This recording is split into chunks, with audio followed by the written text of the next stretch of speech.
आज नव वर्ष की पूर्व संध्या की बजाय नव वर्ष के पूर्व दिवस पर मेरा अभिवादन स्वीकार करें और हास्यास्पद अभिवादन जो है वो स्वीकार करें, क्योंकि देश की राजनीति इतनी हास्यास्पद हो चुकी है कि बात बात पर मजाक होता हुआ नजर आने शुरू हो गया है।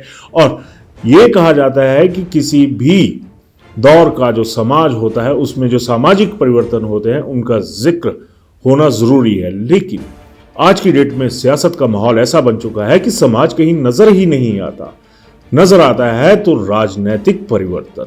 ये व्यवस्था इतनी ज्यादा हावी हो चुकी है कि आज हर मसले पर एक तरह से हंसी छूट जाती है, लेकिन उस हंसी में दर्द होता है, खिन्नता होती है।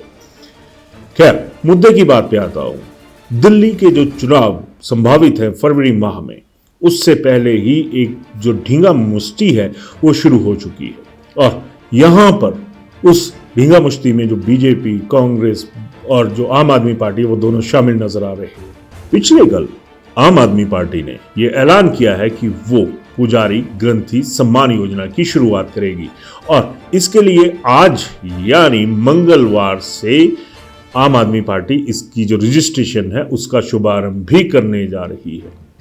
और इसी बात पर अब बवाल खड़ा हो गया है कि अरविंद केजरीवाल एक बार फिर से चुनावी पुजारी बन गए हैं और जो चुनावी साधना वो कर रहे हैं उसमें उन्होंने वो चीजें करनी शुरू कर दी हैं जो आज तक उन्होंने नहीं की। जाहिर सी बात है कि हिंदुत्व पर या किसी भी धर्म विशेष मामले पर भाजपा का पलड़ा भारी रहता है। तो एक पार्ट ये भी है इस खबर का कि केजरीवाल ने खुद वो नब्ज दबा दी जिस नब्ज पर आज तक बीजेपी ने अपना हाथ रखा हुआ था। और बीजेपी ने इसके काउंटर पार्ट में इतने तीखे तेवर अपना लिए हैं कि वो पुरानी चीजें भी निकालकर सामने दिखा रही है कि जो बीजेपी के जो एक पुरानी प्रचार सामग्री होती थी उसमें स्वस्तिक चिन्ह के पीछे झाड़ू लेकर दौड़ा हुआ बंदा जो था वो दिखाया गया था। और तमाम वो वादे या फिर जो इरादे या फिर जो घोषणाएं थी या जो रवैया था अरविंद केजरीवाल का, उसको सियासत की कब्र से बीजेपी ने खोदकर बाहर निकाल दिया है। अब सवाल उठता है कि कई तरह की सम्मान योजनाएं चलती हैं। हिमाचल में हम लोग रहते तो हिमाचल का भी जिक्र करेंगे, क्योंकि यहां पर भी वैसी ही योजनाओं का जिक्र किया गया था जो आम आदमी के लिए एक लुभावनी थी, जिसमें चाहे महिलाओं का जिक्र था, चाहे किसानों का फिक्र था। लेकिन ले देकर 2 साल होने के बाद भी क्या जिक्र और फिक्र इन चीजों का हो रहा है। यहां पर भी बीजेपी वैसा ही एक तरह से कहें कि सियासी रुदन कर रही है जो उसको सूट करता है, लेकिन ना बीजेपी उस रुदन को सुनने के लिए तैयार है, ना कांग्रेसी लोग उस रोने को सुनने के लिए तैयार हैं जो आम आदमी आज की डेट में यहां पर कर रहा है। अब दिल्ली से बात चली थी तो शुरुआती दौर में मैं थोड़ा सा दिल्ली की तरफ चलूंगा, क्योंकि दिल्ली में क्या बेरोजगारी नहीं है? क्या बेरोजगारों के लिए सम्मान योजना नहीं होनी चाहिए कि भैया जब तक जॉब नहीं है तब तक ये करिए? सारे दल आज की डेट में जो मुख्य चुनावी तो नहीं कहूंगा, जो सामाजिक मुद्दे हैं उनकी तरफ गूंगे बहरे बने हुए हैं। किसान आंदोलन, डल्लेवाल साहब पिछले 35 दिनों से भूख हड़ताल पर है। पहले अन्न त्यागा, अब उन्होंने जल भी त्याग दिया है और हालात ये हो चुके हैं कि माननीय उच्चतम न्यायालय को इसमें इंटरवीन करना पड़ा है और सरकारों को कटघरे में खड़ा करना पड़ा है। क्या इस दौरान किसी ने किसानों के मुद्दे के ऊपर बात की? नहीं की, क्योंकि वो उससे अगर कोई फायदा होता तो किसानों को होता। यहां पर राजनीतिक मुद्दों की बात होती है जब भी चुनाव आते हैं, और हम लोग इतने एक तरह से संकुचित सोच के हो जाते हैं कि जब जरूरत होती है बोलने की तब हम लोग नहीं बोलते। जाहिर सी बात है कि मुख्यमंत्री जो अरविंद केजरीवाल रहे हैं दिल्ली के, उन्होंने पुजारी ग्रंथी योजना शुरू करके एक शॉट जड़ा है और ये कहा है कि जब जो मुस्लिम धर्म में जो सैलरी थी ये दी जा सकती है तो यहां पर क्यों नहीं। अब बात यहां पर आ जाती है कि एक दूसरे के साथ हिंदू, मुस्लिम, सिख, ईसाई करके राजनीति हो सकती है, लेकिन क्या जो बच्चे हैं वो विशेष तौर पर मुसलमानों के ही हैं, हिंदुओं के ही हैं, ईसाइयों के ही हैं या सिखों के ही हैं? लेकिन नहीं, उन चीजों पर हमारा कोई मुद्दा जो है वो आधारित नहीं होता। महिला सुरक्षा की कोई बात नहीं होती है। आज हिमाचल में भी देखा जाए तो जो एक शौचालय शुल्क की बात चली हुई है कि सरकार ने 5 रुपए लगा दिए। अरे भैया, मजाक उड़ाने की राजनीति छोड़ दीजिए, मजाक उड़ाने की जो आदत समाज को पड़ गई उसको छोड़ दीजिए। 5 रुपए का जो शौचालय शुल्क है वो महिलाओं से कई सालों से लिया जा रहा है, और कुछ महानुभाव ऐसी भी टक्कर देते हुए नजर आ रहे हैं सोशल मीडिया पे कि अगर यहां पर पुरुषों से 5 रुपए लेने हैं तो महिलाओं की तरह 50% किराए में छूट पुरुषों को भी मिलनी चाहिए।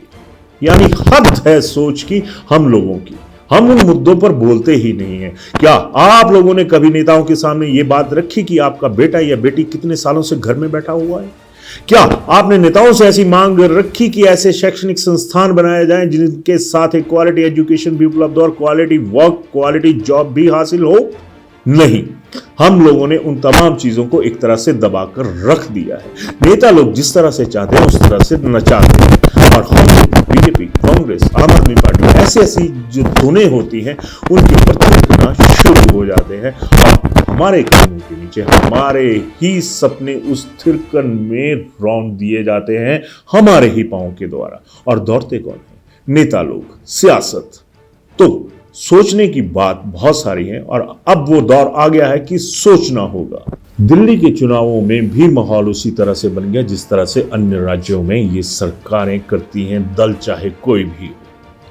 लेकिन बात नहीं होती है तो आम आदमी की, बात नहीं होती है उन मुद्दों की जो जरूरी है। हमारा मीडिया भी उन्हीं मुद्दों के ऊपर चलता है जो मुद्दा राजनीतिक दल हमारे मुंह के आगे रख देते हैं कि आप इसे परोसिए। तो क्या जर्नलिज्म जनरल पब्लिक के लिए नहीं है? क्या जर्नलिज्म ले देकर इन सियासी बादशाह जो हैं इनके लिए है? कि अगर बादशाह के दरबार में जाके एक तरह से ये कहें कि सलाम ही ठोकना है, हुक्म ही बजाना है, तो फिर जर्नलिज्म का भी कोई फायदा नहीं है। उन खबरों को तरजीह दी जाती है जो नेताओं से जुड़ी होती है। आम आदमी से जुड़े हुए मुद्दे पर किसी की कोई नजर नहीं जाती। एक सवाल आपके आगे छोड़ता हूं, क्या आज तक किसी भी राजनीतिक दल ने यह सोचा कि जो हालात हैं उसमें आम आदमी की मनोस्थिति क्या है? जो रोजगार नहीं मिल रहा है उसके साथ जो युवा वर्ग जुड़ा हो उसके मन की हालत क्या है? क्या किसी ने बोला कि हम इस तरह का एक तरह से सम्मान तो छोड़िए कि एक केयर योजना चलाएंगे, मेंटल हेल्थ केयर योजना, और जिसमें यह देखा जाएगा, उसमें ऐसे आंकड़े जुटाए जाएंगे जो कि आम आदमी से जुड़े हुए हैं। तमाम राजनीतिक दल हर चुनाव से पहले सर्वे करवाते हैं, और उस सर्वे की जो चीजें होती हैं वो इस बात पर आधारित होती हैं कि किस तरह से चुनाव जीता जा सकता है, किन मुद्दों पर चुनाव जीता जा सकता है। कभी किसी राजनीतिक दल के बारे में आपने ये सोचा कि उसने आम आदमी के दर्द को जानने पहचानने के लिए सर्वे करवाया हो? नहीं करवाया, सिर्फ मजाक बनाया है। सोचिएगा जरूर, हम और आप लोग ही सरकारें बनाते हैं। क्या कभी हम लोग खुद सरकार बन पाए? धन्यवाद। प्रदेश के मशहूर ज्वेलर भूषण ज्वेलर्स सोलन द्वारा त्योहारी सीजन में अपने ग्राहकों के लिए शुरू किए गए खुशियों भरी दिवाली ऑफर का लक्की ड्रॉ 29 दिसंबर रविवार को शाम 5:30 बजे सोलन के माल रोड पर मुरारी मार्केट के सामने निकाला जाएगा। भूषण ज्वेलर्स से विनय गुप्ता ने बताया कि खुशियों भरी दिवाली ऑफर को लोगों का काफी अच्छा रिस्पॉन्स मिला, जिस कारण इसका समय 26 दिसंबर तक बढ़ा दिया गया था।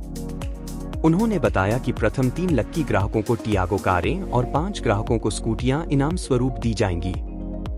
इसके अलावा ढेरों आकर्षक इनाम भी ग्राहकों को दिए जाएंगे। विनय गुप्ता ने बताया कि इस ऑफर के तहत उन्होंने पहले ही हर खरीदारी पर सभी ग्राहकों को सुनिश्चित उपहार भी दिए हैं, और अब दिए गए कूपनों के माध्यम से लक्की ड्रॉ निकाला जाएगा। उन्होंने सभी से इस लक्की ड्रॉ में भाग लेने का आह्वान किया।